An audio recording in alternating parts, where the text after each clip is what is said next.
Palki Sharma.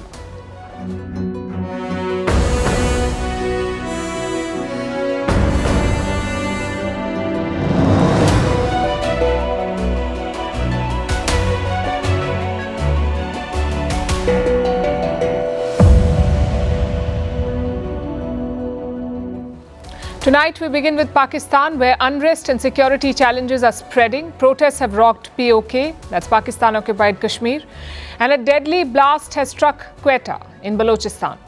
We look at why this is happening and how the crises are piling up. Meanwhile, in Washington, they have finalized a peace plan for Gaza. Donald Trump has unveiled a 20-point plan. What does it propose? And can it bring peace? We'll break it down for you. In the world of tech, ChatGPT is growing bigger. It's a lot more than an AI bot. It is now adding payments. But the question remains, what about regulation? Hollywood has a new problem. Donald Trump wants to slap tariffs on movies. Will it really make Hollywood great again? In China, they've announced a golden dome that covers the entire planet. We'll tell you what it's about. All Canada ties, do we finally have a post-Trudeau reset? In Afghanistan, the Taliban has shut down the internet. In India, the race for weight loss drugs is picking pace, with Ozempic getting the green signal. And a special report on why India's art market is booming. All this and more coming up. The headlines first. Protesters in Madagascar hold new demonstrations as the police fire tear gas to disperse the crowd. This comes a day after the president sacked his government. It was a bid to quell the unrest, which has killed more than 20 people, but the protesters want the president to resign as well. Poland arrests a Ukrainian suspect for his alleged involvement in the bombing of the Nord Stream gas pipelines. In 2022, a series of blasts under the Baltic Sea damaged the pipelines meant to carry Russian gas to Europe. Western countries had accused Moscow of sabotaging its own export route. South Africa's ambassador to France has been found dead outside a Paris hotel. A probe has been launched to determine the cause of the death. On Monday, the ambassador's wife had reported his disappearance. The official was a close associate of former South African President Jacob Zuma. Sri Lanka's inflation rises to its highest level in 14 months. The surge is being fueled by higher costs for food, health and education. The country's central bank says it expects prices to rise further. 3 years ago, inflation in Sri Lanka hit a record high of 69.8%. And in Indonesia, a building housing a religious school collapses, killing at least 3 people. Dozens more are feared to be trapped. The incident took place on Monday on Indonesia's main island of Java. Earlier this month, 3 people were killed in a building collapse in West Java.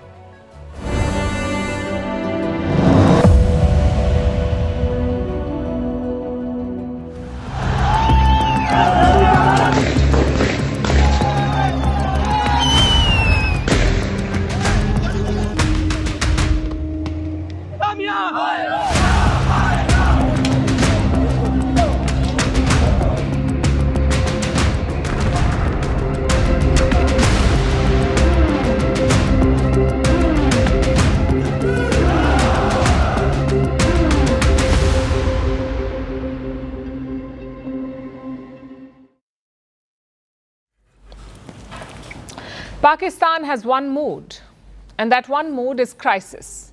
If it's not financial ruin, it is a military coup. If it is not a coup, it is a protest. If it's not a protest, it's an insurgency.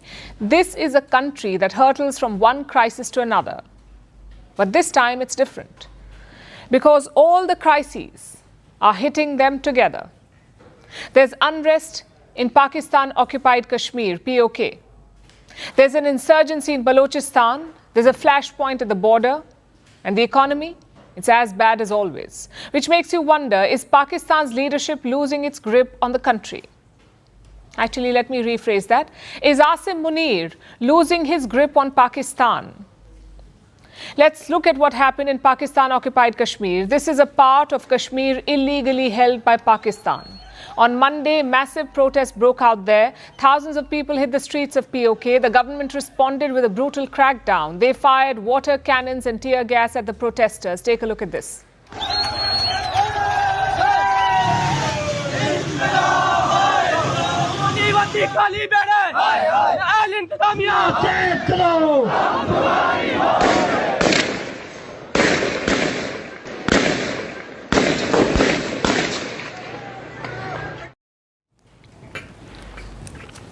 At least 3 protesters were killed, plus over a dozen were injured, and this happened across PoK, in Muzaffarabad, in Mirpur, in Rawalakot and in Neelum.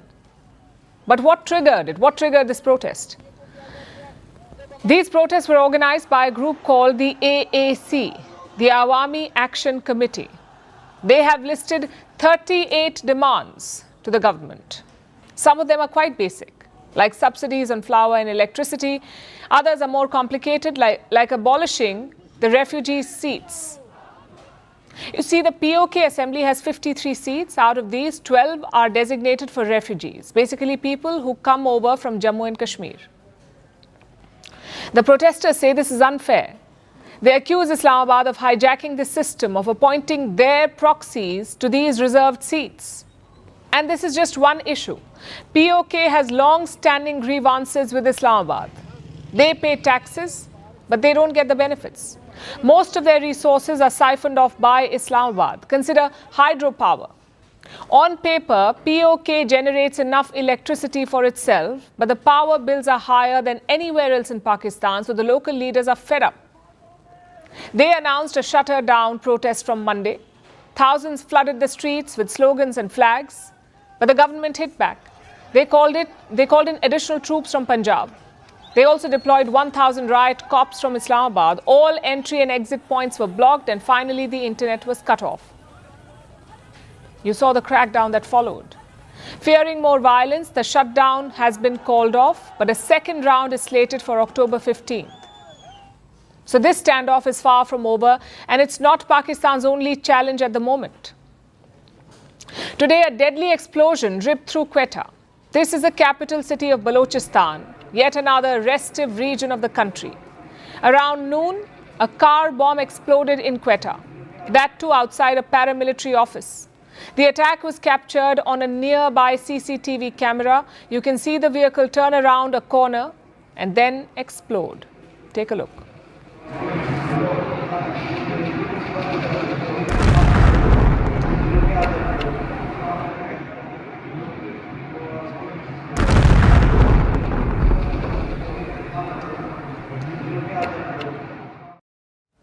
Officials say 10 people were killed in the attack, plus 30 others were injured. 6 of them are believed to be critical.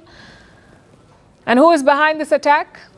Well, Balochistan is home to violent separatist groups. They have launched multiple attacks in recent months. But Pakistan is not blaming them. Their president says the TTP was behind this attack. The TTP is the Tehreek-e-Taliban Pakistan. Or simply put, it is the Pakistani Taliban. And the president did not stop there. He also pointed a finger at India. Let me quote the statement from his office. President Asif Ali Zardari strongly condemned the Quetta attack by Fitna-e-Khawarji, acting on India's agenda. Pakistan's, its people and its security forces shall prevail. In case you're wondering, Fitna-e-Khawarji is another name for the TTP. But more importantly, how is this India's fault? The TTP has ties to the Afghan Taliban, the same Taliban that you cultivated and armed. So this is not India's agenda. This is the outcome of your terror sponsorship. And it's become a trend. Whenever there's an attack, Pakistan blames India. Remember the Jafar Express attack? Baloch insurgents hijacked an entire train. They killed more than 30 passengers. Even then, Pakistan pointed fingers at India. It's basically a cop-out. Asim Munir cannot stop the separatism. He cannot prevent the attack. So what does he do? He distracts using India, either by blaming India or by attacking India. And frankly, it's not a surprise. Nobody in Pakistan does the job they're supposed to do. The Prime Minister is busy serving the Army Chief. The Army Chief is busy doing politics, and the Army is busy containing the opposition. In the end, it's the Pakistanis who suffer.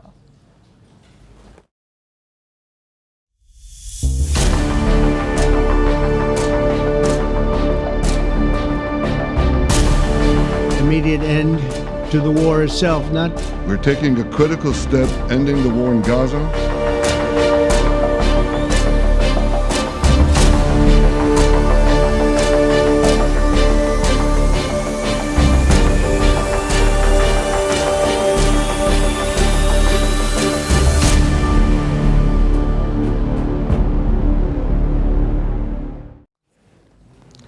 It's official. Donald Trump has a peace deal for West Asia, an ambitious 20-point plan to end the war in Gaza.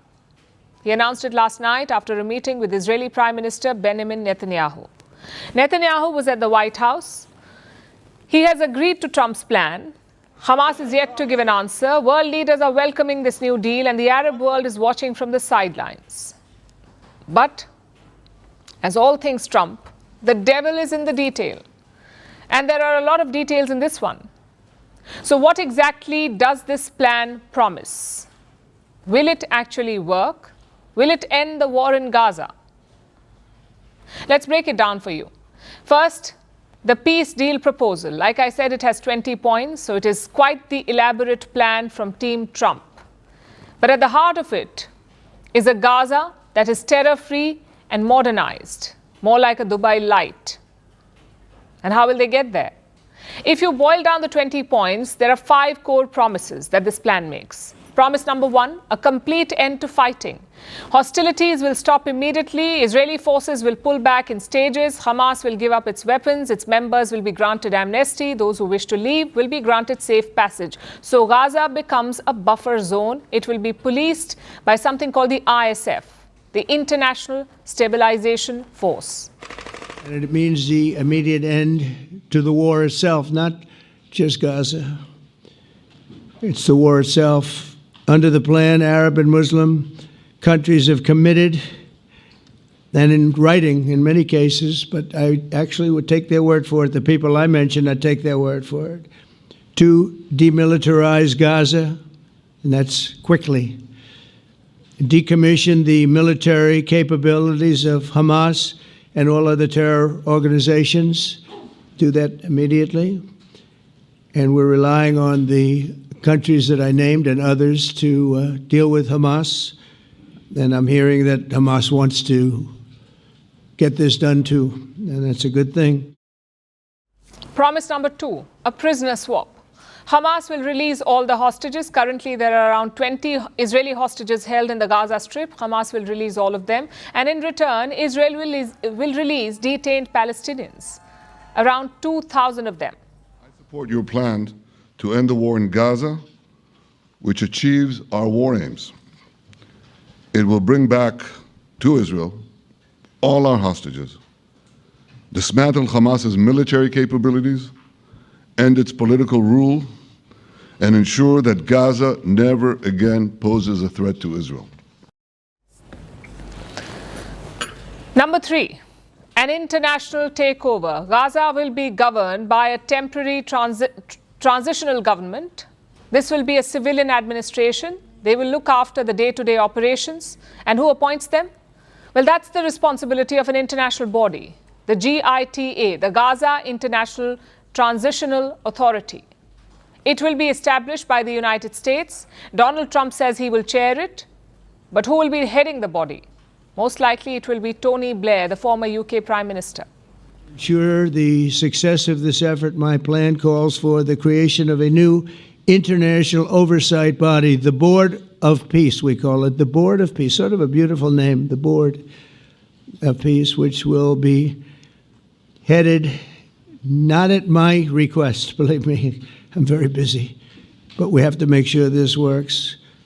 The leaders of the Arab world and Israel and everybody involved asked me to do this, so it would be headed by a gentleman known as President Donald J. Trump of the United States. That's what I want, is some extra work to do, but it's so important that I'm willing to do it, and we'll do it right, and we're going to put leaders from other countries on, and leaders that are very distinguished leaders, and we'll have a board, and one of the people that wants to be on the board is the UK former Prime Minister, Tony, a few days. Promise number 4, economic reboot. Trump has promised uninterrupted aid as soon as the war is over. This aid will flow into the Gaza Strip. It will be followed by a Trump economic development plan. This includes investments and development ideas for Gaza that would create jobs and other opportunities. A special economic zone will be established, which brings us to point number 5, the future of Gazans, the future of Palestine. Earlier, Trump talked about moving Gazans out of the Strip. But this new plan does not say anything like that. In fact, it mentions that no one will be forced to leave. Instead, Gazans will be encouraged to stay back, to make the most of the new opportunities being created for them. There's also a line about Palestine. It says, the plan says, if it works out, it could be a credible pathway for Palestinian statehood. A separate state for Palestine. That's what Trump's peace plan says.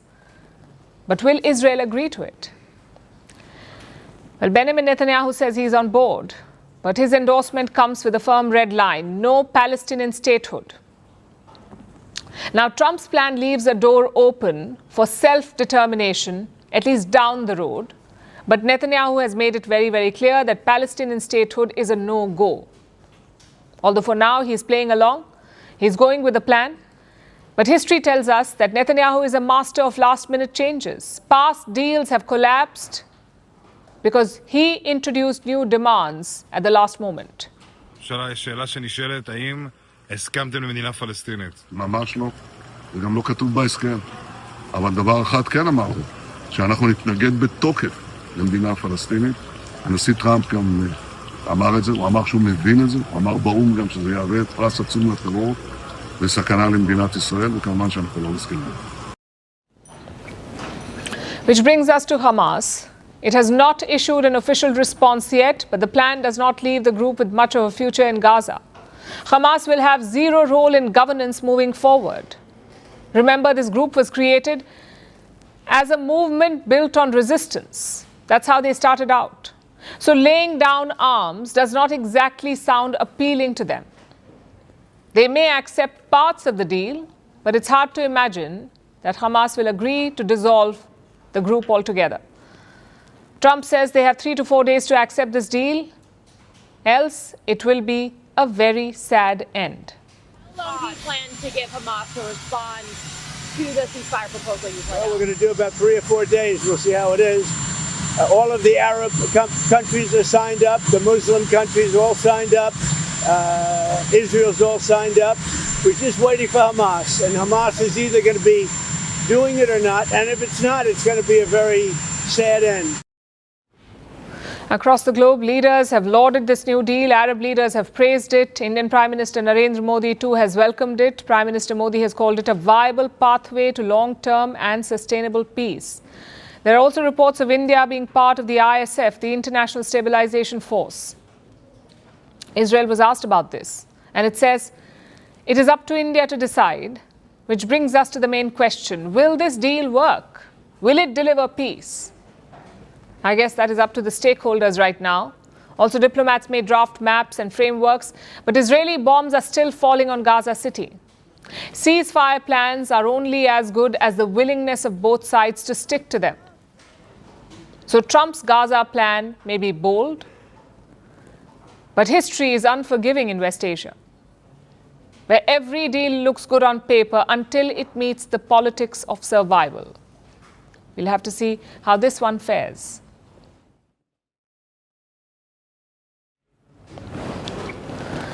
If you haven't noticed, ChatGPT is not a chatbot anymore. It is slowly creeping into every corner of our lives. Your work, your school, your shopping, even your daily news digest. And now ChatGPT is moving into payments too.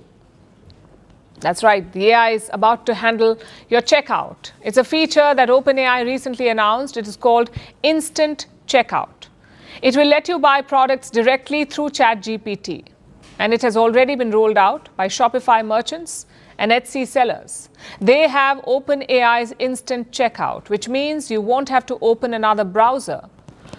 You won't have to find a checkout page or enter your cart details. ChatGPT will handle all of it for you. All you have to do is tap Buy. You tap Buy on ChatGPT and you talk to the bot. Now they're selling it as a win-win. For users, it is seamless payment, zero fees, no price changes. For OpenAI, it is another revenue stream. Etsy shares have jumped by 16% after the announcement. Shopify was up by 4.5%.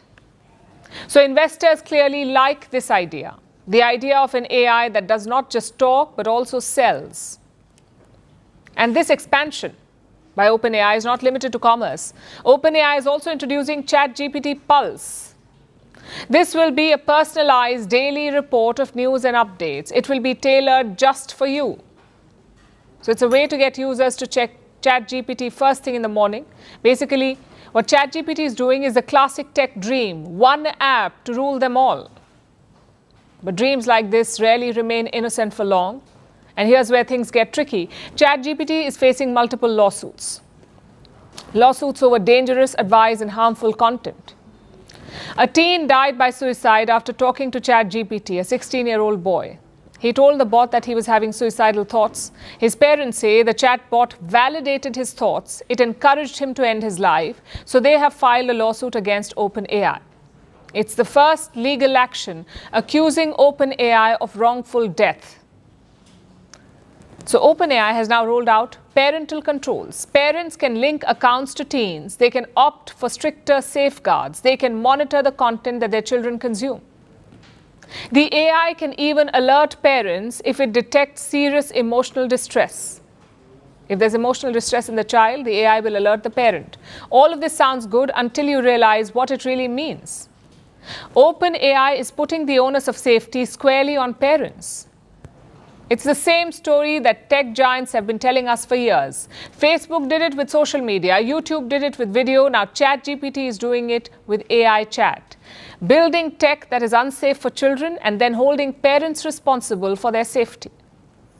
In the meantime, AI itself has evolved. GPT-5 is the latest model of OpenAI. It includes a new feature. A feature called Safe Completions. It is designed to answer sensitive questions carefully, instead of refusing to respond outright. So you will get an answer, but a more considered, a more responsible one. Meanwhile, a routing system can detect sensitive conversations mid-chat. Once it does detect a change, it switches to a more sensitive model. But this model often runs into problems. It often stops working, this sensitive model. OpenAI itself admits that the system is not perfect. And here's the bigger picture. ChatGPT wants to do it all. It wants to be your search engine, it wants to be your assistant, your shopper, your news feed. But when things go wrong, when risks appear, who handles it? You do. The onus is always on you, never on the company that built the system. And here's the thing, nobody's saying stop innovating, nobody's saying slam the brakes on AI. The world needs progress, it needs breakthroughs like this. But here's what we don't need. The same old story that we've seen for decades. If ChatGPT wants to be a super app, then it also has to be accountable when things go wrong. It can't just sell the dream and outsource the nightmare. Because innovation without responsibility is not innovation at all, it is exploitation. So yes, build the future, build the super app, but build it with guardrails that you enforce, not ones that you hand off to exhausted parents or unsuspecting users. Vantage continues after a short break.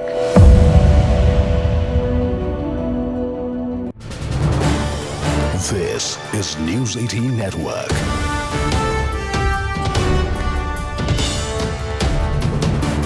India's largest news network. I'm going to see if we can just put it out now from PoK. This update is coming in from PoK, where the fight for rights continues. In fact, the Kashmir Action Committee has announced a siege of Muzaffarabad. And that too in the next 24 hours, there's going to be some more action. We'll get you those details in a bit. It's just coming in. But Dr. Ranganathan, your thoughts on that? Good evening, Anand, and good evening to my exalted fellow panelists. I speak as a layman. May I, and of course, wonderful thoughts of my previous two fellow panelists. May I gently disagree or maybe go at a variance with what General Pandey said? While it is absolutely true that, when you talk about the infusion of religion in everyday life of Islamic countries, especially Pakistan in this case, there is a dichotomy there which I want to explain. On one hand, the general is right that, the so-called basis of unity that was religion, or purport to be religion, lies in smithereens, and we know that a fact because this so-called two-nation theory that was first propounded by Of course, it is written in the Quran and then propounded by Karl Marx and then Sir Syed Ahmad Khan and then Jinnah and then a lot of other people, was blown to smithereens with the creation of Bangladesh. I mean, it was, a people, millions of them, who wanted a separate nation, even though they were all Muslims. So, while that is true, it is also true, ironically, the other side of the coin, that Pakistan and a lot of Islamic nations are populated by, there is no other word for it, fanatical followers of an ideology that repeatedly tells them to not worry about this life, howsoever troubling it may be, but worry about the hereafter. Starting from a dozen odd verses of the Holy Book, starting with 286, imploring them not to worry about whatever hardships, whatever penury, whatever death, destruction lies for them in this world, and actually condemns them that you will be punished if you think about the worldly desires of this world as opposed to what lies in wait for you.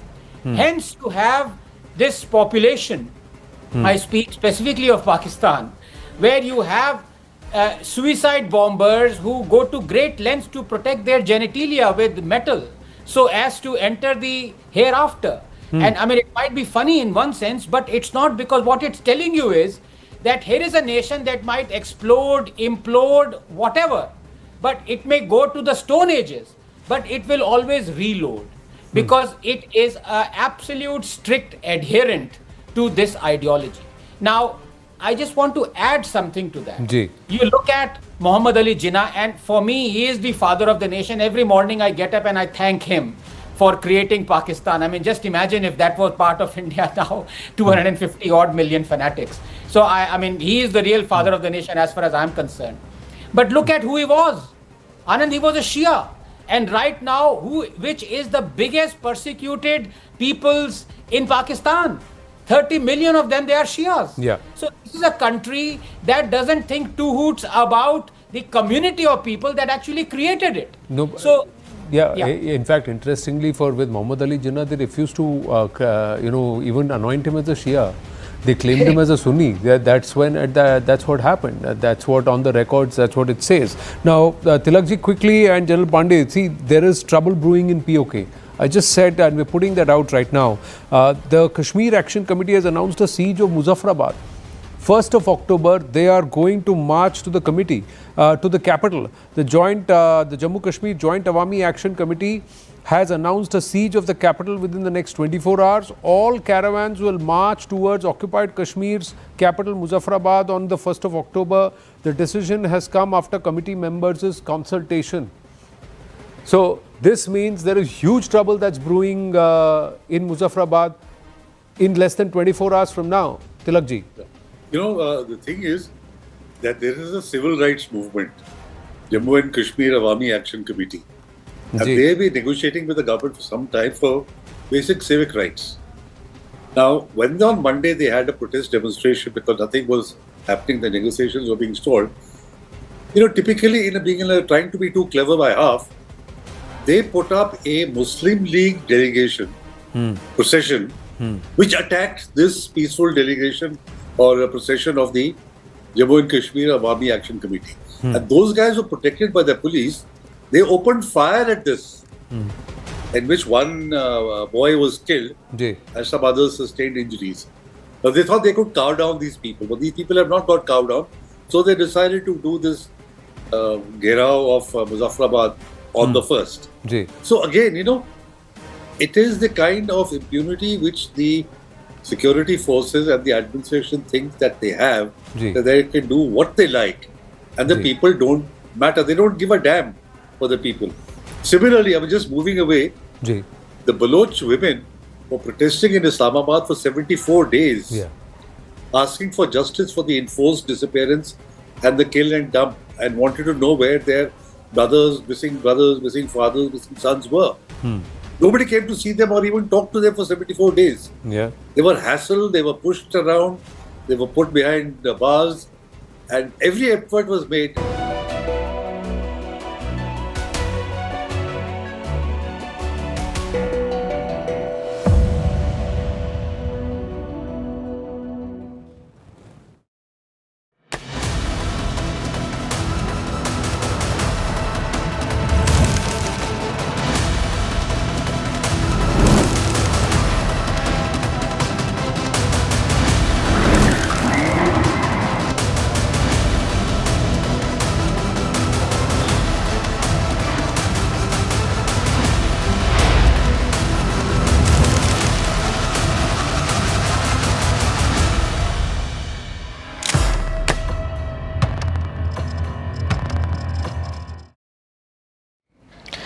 Donald Trump is on a mission. His goal is to tariff as many things as he can. He's done goods, he's done visas, his next target is movies. That's right, Trump has floated the idea of tariffs on foreign movies, that too 100% tariff. First, listen to his reasoning. Our movie-making business has been stolen from the United States of America by other countries, just like stealing candy from a baby. In order to solve this long-time, never-ending problem, I will be imposing a 100% tariff on any and all movies that are made outside of the United States. Well, here's a silver lining. It is not an order yet. Trump has only made the announcement. Other than that, it's all downhill. He's talking about a broad and significant crackdown. And notice the words. Any and all movies, basically any movie made outside the US will get a 100% tariff. The idea is to make Hollywood great again. Naturally, the statement has triggered confusion. For starters, a movie is not a good. You cannot tax it at the port of entry. So where and on what will you charge 100% tariff? Also, what qualifies as made in America? Say the movie has a Canadian or British actor, or maybe a scene or two shot in India, or maybe some graphics designed in Japan. Will those movies also attract 100% tariffs? It's not clear at the moment. If Trump does impose this tariff, there will be a White House order. Only then will we get some clarity on it. Until then, let's look at this business model. Is Hollywood really dying? And are tariffs the solution? Also, how will it affect foreign film industries, especially the Indian industry? Now, to be fair, the problem is real. At one point, virtually every big production was done in America. Forget America, it was done in Hollywood, Los Angeles. They had the talent and they had the infrastructure. But now things are different. Movie making is more diverse. The likes of Canada, the UK, New Zealand, Ireland, Hungary, they've all emerged as alternatives. And there are two reasons for this. One is the mounting costs in the US. Whether it is to build up a set, or to hire extras, or to pay technicians, the costs are out of control in the US. Secondly, these new locations offer incentives. Some countries give tax cuts, others offer health care to workers, and these are things that attract movie studios, especially now with the rise of streaming. Production budgets are tighter than ever, so experts say every single dollar counts, and it's true that America has been hit. The US logged $14 billion in production spending last year. 14 billion last year, it was 26% down from 2022. The state of California also realizes this. They are handing out tax cuts worth $750 million to production houses. That's double from last year. So to sum it up, yes, the problem exists. Hollywood may not be dying, but it does not have a monopoly like it did before. Which brings us to the second question. Are tariffs the solution? I'm sure you've guessed it by now. No, tariffs are not the solution. The logistics alone are a nightmare. What if your script demands a scene in Romania? Do you recreate Romania in Los Angeles? Surely not. As always, Trump is using a hammer instead of a chisel. You can't force studios to make in America. You must incentivize them. Clearly, Donald Trump does not understand that, which brings us to the last question. How will it affect the Indian film industry? Indian movies generate between 800 to 1,000 crore rupees from the US, which is around 112 million US dollars. The US makes up 35 to 40% of India's overseas box office. It is the largest foreign market for Indian movies, and that is at risk. Most Indian films are shot within the country. Even if it's outside, the US is a rare location. Meaning all those movies could attract 100% tariffs. On paper, this could double ticket prices. So simply put, it is a worry for the Indian movie industry. But like I said, Trump has not issued the order yet. We'll have to wait and see if he pulls the trigger. Though looking at his track record, it's only a matter of days.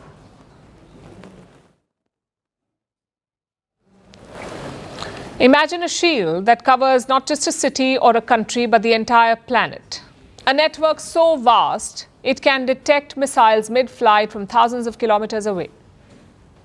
I know it sounds like a sci-fi dream, but China says it has the prototype similar to the Golden Dome of the United States. And the name can be misleading. It makes you picture a literal dome floating in the sky. That's not what the Golden Dome is. It is a high-tech, distributed early warning system. It is designed to detect, track, and analyze threats in real time. So what will it look like? And will it actually work? Our next report tells you. At its core, China's Golden Dome isn't a bubble in the sky. It is a distributed early warning system. Think of it as a global radar, not confined to one screen in one room, but powered by thousands of digital eyes across land, sea, air, and space. Satellites, ocean buoys, radars, aircraft, even ground sensors, all feeding data into one massive platform.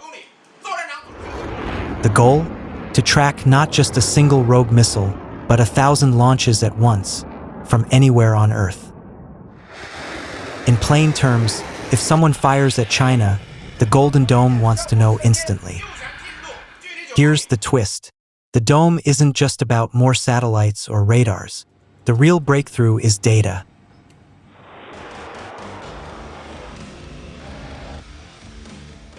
Traditionally, every military system spoke its own language. Ships, ground radars, satellites.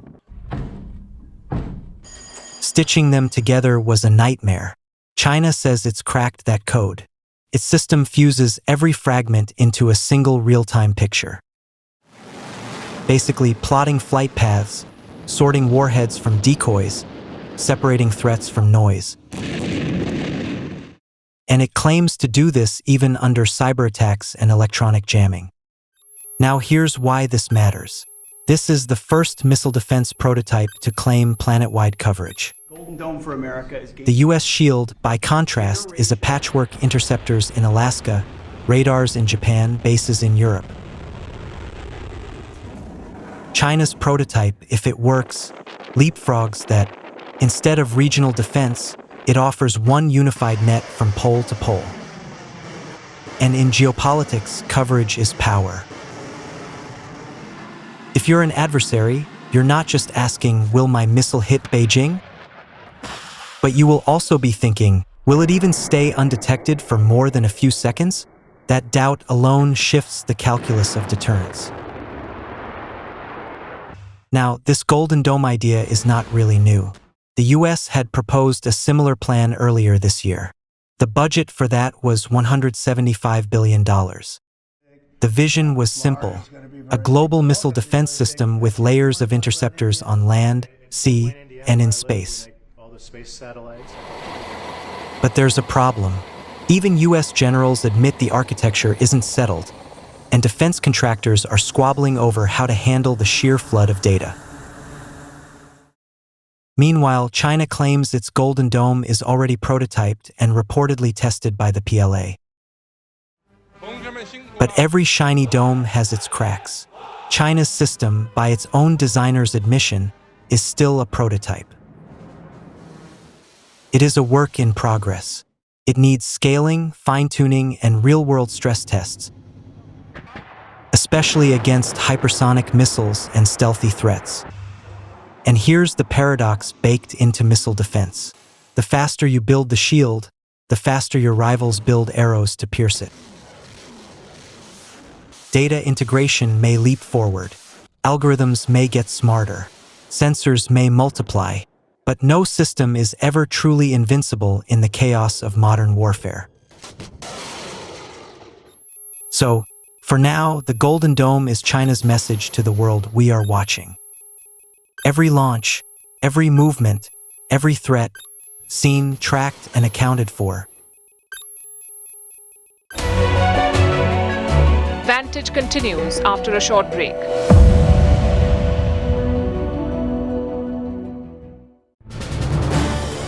This is News 18 Network.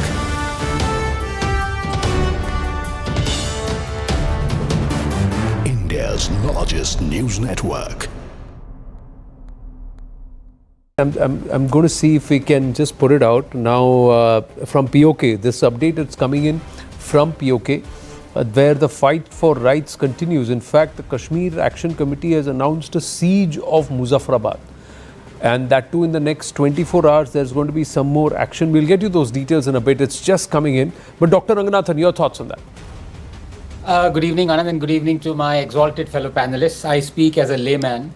May I, and of course, wonderful thoughts of my previous two fellow panelists.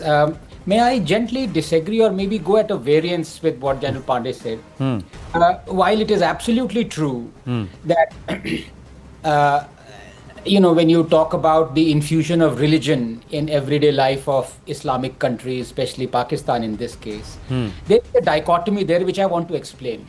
On one hand, the General is right that the so-called basis of unity that was religion, or purport to be religion, lies in smithereens, and we know that a fact because this so-called two-nation theory that was first propounded by, of course, it is written in the Quran, and then propounded by Karl Marx, and then Sir Syed Ahmad Khan, and then Jinnah, and then a lot of other people, was blown to smithereens with the creation of Bangladesh. I mean, it was a people, millions of them, who wanted a separate nation, even though they were all Muslims. So while that is true, it is also true, ironically, the other side of the coin, that Pakistan and a lot of Islamic nations are populated by, there is no other word for it, fanatical followers of an ideology that repeatedly tells them to not worry about this life, howsoever troubling it may be, but worry about the hereafter. Starting from a dozen odd verses of the Holy Book, starting with 286, imploring them not to worry about whatever hardships, whatever penury, whatever death, destruction lies for them in this world, and actually condemns them that you will be punished if you think about the worldly desires of this world as opposed to what lies in wait for you. Hence, to have this population, I speak specifically of Pakistan, where you have suicide bombers who go to great lengths to protect their genitalia with metal so as to enter the hereafter.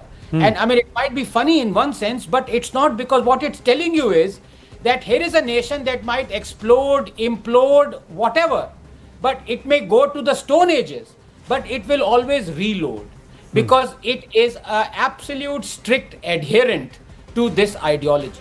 Now, I just want to add something to that. You look at Muhammad Ali Jinnah, and for me, he is the father of the nation. Every morning I get up and I thank him for creating Pakistan. I mean, just imagine if that was part of India now, 250 odd million fanatics. So, I mean, he is the real father of the nation as far as I'm concerned. But look at who he was. Anand, he was a Shia. And right now, which is the biggest persecuted peoples in Pakistan? 30 million of them, they are Shias. So this is a country that doesn't think two hoots about the community of people that actually created it. So, in fact, interestingly, with Muhammad Ali Jinnah, they refused to, even anoint him as a Shia. They claimed him as a Sunni. That's what happened. That's what on the records, that's what it says. Now, Tilakji, quickly, and General Pandey, see, there is trouble brewing in PoK. I just said, and we're putting that out right now. The Kashmir Action Committee has announced a siege of Muzaffarabad.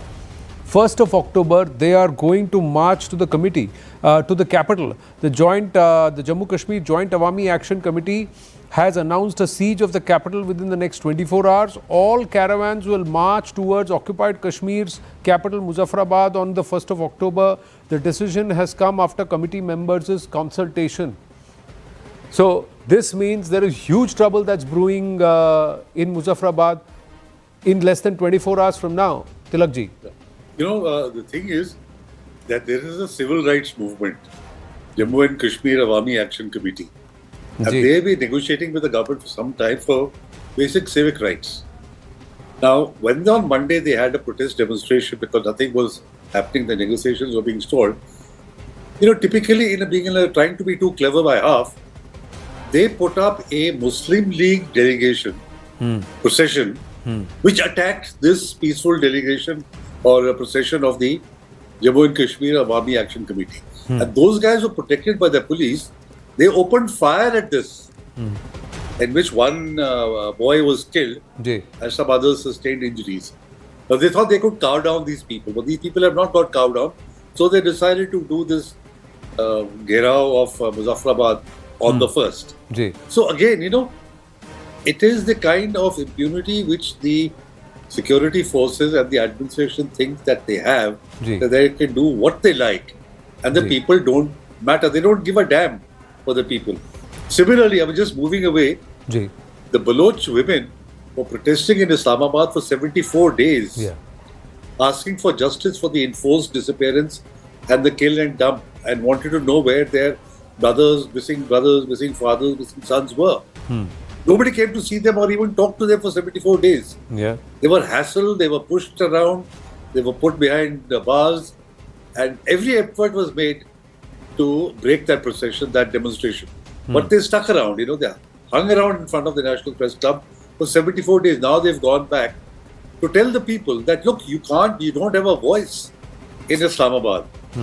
So, you know, so this again is narrowing the space for people who would rather be in Pakistan than not be in Pakistan. The space for people who want to be part of Pakistan is is narrowing in Balochistan, and similarly in Azad Kashmir, so-called Azad Kashmir. This is Pak-occupied Kashmir, but more importantly, Tilakji, the fact is that the issue of Baloch is not an old one. They are there at Geneva, they are there on the squares with more than 8,000 people who have been missing. They've got pictures of helicopters being used to fire on civilians, but it's on the blind spot of those human rights champions in Geneva, Tilakji. Anand, this is where the problem is. That's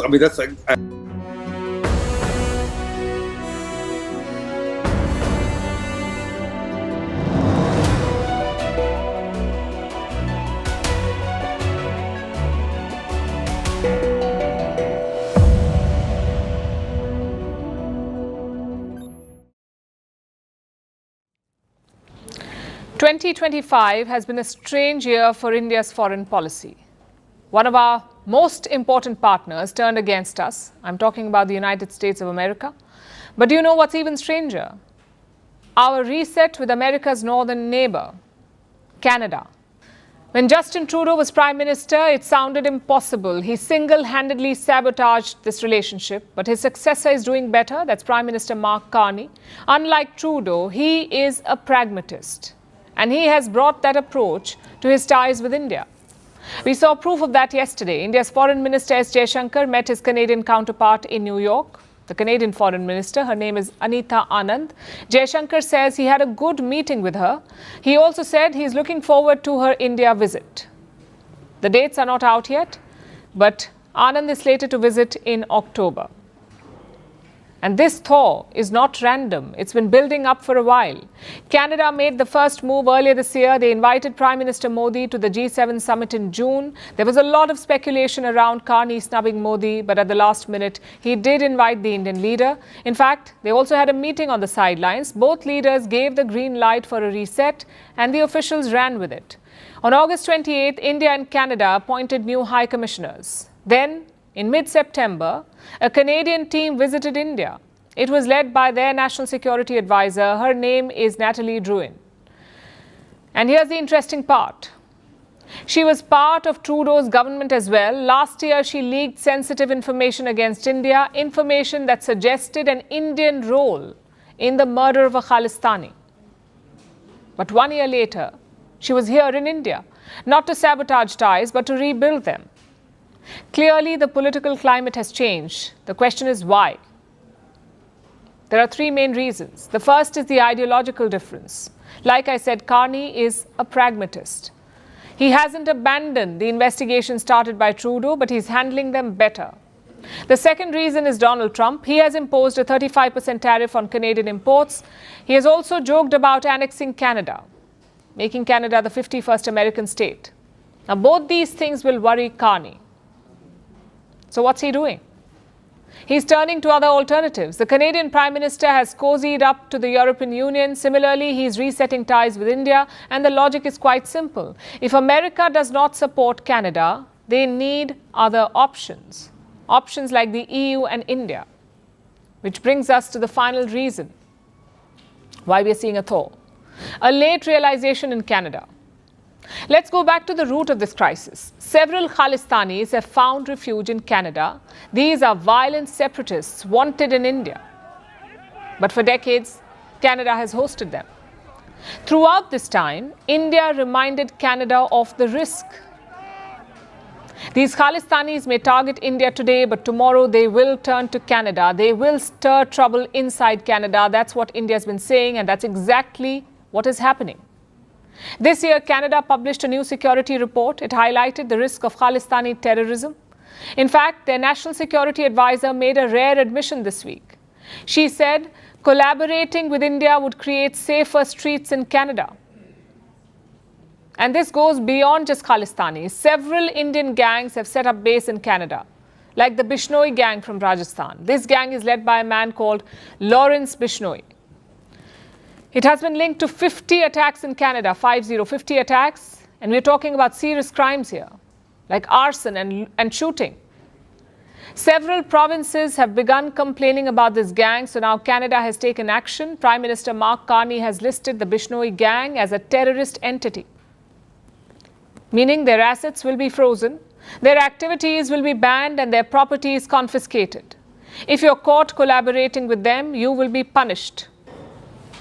Like I said, it's a late realization because India has been saying this for a long, long time. Cracking down on Khalistanis won't just help India, it will help Canada in the long run.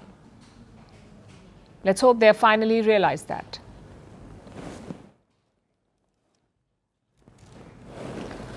Our next story is from Afghanistan, a country battered by years of war, economic crises and repression. It has been hit by another blow now, a total blackout. For a second consecutive day, Afghanistan is under blackout. Millions of people have lost internet access, mobile phone services have been cut. This has left flights grounded, bank services suspended, businesses disrupted, and freedoms of millions of Afghans further restricted. Here's our report. For years of Taliban rule, a battered economy, increasingly restricted freedoms, and now a total blackout. In the latest blow to millions of Afghans, Taliban authorities have cut internet and mobile phone services in an unprecedented countrywide crackdown. It started on Monday. Afghanistan lost almost all internet access, but both mobile and wired internet were suspended. Telephone services were disrupted across the country, and internet traffic stopped almost completely, grounding flights and suspending bank services. The effects of the network shutdown in Afghanistan are very wide-ranging. I think the economic impact of network shutdowns is massive, especially in this day and age. Afghanistan is home to about 42 million people. As of 2023, 18% of the population was using the internet, and more than half had mobile subscriptions. So from business owners to government employees, and even girls taking online courses to bypass a ban on education beyond the 6th grade, the internet is central to people's daily lives. But now, millions of Afghans are living under a communications blackout for a second day. Everyone is upset. We have relatives. We were in contact with each other. Now that the internet is down, communication is also dead. We want the internet to be back on because we have business, trading. How can we contact people? Why is this happening? The Taliban administration has not given an explanation. But this is part of a larger pattern. During the Taliban's long insurgency, they regularly targeted cell towers. They forced mobile internet providers to leave Afghanistan. In the last months of the war, they imposed localized internet shutdowns. Since then, the Taliban have widely restricted access to news websites, which oppose their rule or deem immoral. About 2 weeks ago, the Taliban shut down the internet in more than half a dozen of Afghanistan's 34 provinces. They said that they wanted to limit the misuse of internet and prevent immoral acts. But this is the first time the Taliban has cut communications across the whole country. Experts say it may be their attempt to curb so-called vices. But it's also the regime's attempt to disconnect Afghans from the rest of the world, to suppress the people. After all, this shutdown is the latest in a series of restrictions, which the Taliban have enforced since returning to power. There are strict restrictions on women and the freedom of expression. The Taliban have purged books written by women, blocked girls from studying, and women from working. There is a new ban which has outlawed the teaching of human rights and sexual harassment. Even chess is banned in the country, which the Taliban say encourages gambling. Afghanistan is facing one of the world's biggest humanitarian crises. And now, the blackout threatens whatever economic stability remains by hampering essential services like payments and hurting businesses. For millions, this is not just the loss of connectivity. It is the loss of livelihood, education, and freedom. So after being battered by years of war and repression, as Afghanistan enters yet another uncertain chapter, as people wonder how much they can endure, the digital silence speaks volumes.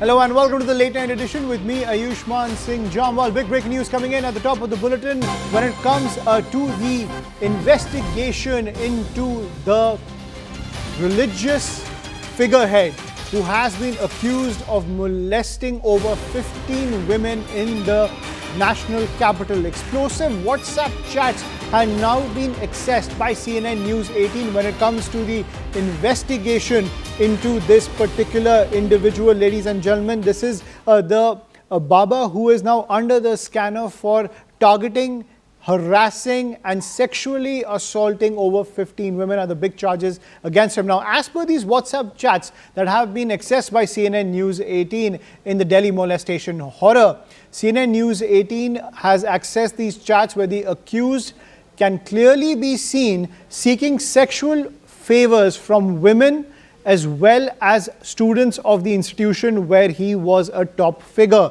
At the same time, he is also using lewd language against particular women who are in these chats, who he's trying to seek sexual favors from. And at the same time, he was even harassing them if they didn't answer back. I'm joined by my colleague Anshul Singh on the broadcast to get more details. So Anshul, this paints a extremely scary picture when it comes to the conduct of this particular individual who is now under the scanner, who's now in police custody and is going through interrogation.